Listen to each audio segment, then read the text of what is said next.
গণঅভ্যুত্থানে শেখ হাসিনার টানা ১৫.৫ বছরের শাসনের পতন হয় ৫ আগস্ট। এরপর ৮ আগস্ট নোবেলজয়ী অর্থনীতিবিদ ড. মোহাম্মদ ইউনূসের নেতৃত্বে অন্তর্বর্তী সরকার দায়িত্ব নেয়। তারপর থেকেই কোনো রাজনৈতিক দল পরবর্তী নির্বাচন কবে হবে এ বিষয়ে প্রশ্ন তোলা শুরু করেছে। এরই পরিপ্রেক্ষিতে রাষ্ট্র ব্যবস্থার সংস্কার ও নির্বাচনের রূপরেখা তৈরিতে রাজনৈতিক দলগুলোর সঙ্গে প্রথম দফা আলোচনা শেষও করেছে অন্তর্বর্তীকালীন সরকার। সরকারের পক্ষ থেকে মতবিনিময়ে দলগুলোর কাছে জানতে চাওয়া হলে অংশগ্রহণকারী সব দলই সরকারের উপর আস্থা প্রকাশ করেছে। টেকসই সংস্কার দেখবেন বলে দলগুলোর নেতারা আশাবাদ ব্যক্ত করেছেন। তবুও অন্তর্বর্তীকালীন সরকারের মেয়াদ নিয়ে প্রায়ই প্রশ্ন তুলছেন বিভিন্ন রাজনৈতিক দলের নেতারা। সরকারের পক্ষ থেকে বলা হচ্ছিল প্রয়োজনীয় সংস্কার শেষেই নির্বাচন দেয়া হবে, তবে এতদিন প্রধান উপদেষ্টার পক্ষ থেকে নির্বাচন নিয়ে নির্দিষ্ট কোনো বার্তা দেওয়া হয়নি।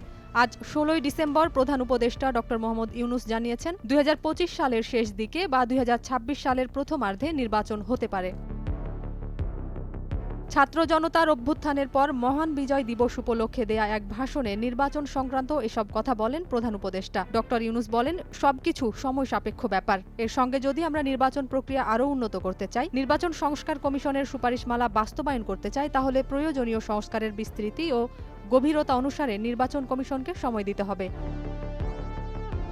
ভোটার তালিকা হালনাগাদ করে গত ৩টি নির্বাচনে ভোট দিতে বঞ্চিত ভোটারদের অংশগ্রহণ করার সুযোগ নিশ্চিত করার কথাও বলেন প্রধান উপদেষ্টা। তিনি বলেন, বহু তরুণ-তরুণী জীবনে প্রথমবারের মতো ভোট দেবে। তাদের ভোটাধিকার নিশ্চিত করা এবং স্থানীয় নির্বাচন সহ সকল নির্বাচনে সকল কেন্দ্রে ১০০% কাছাকাছি সংখ্যায় ভোটদান নিশ্চিত করতে পারলে ভবিষ্যতে কোনো সরকার মানুষের ভোটাধিকার কেড়ে নেবার সাহস করতে পারবে না।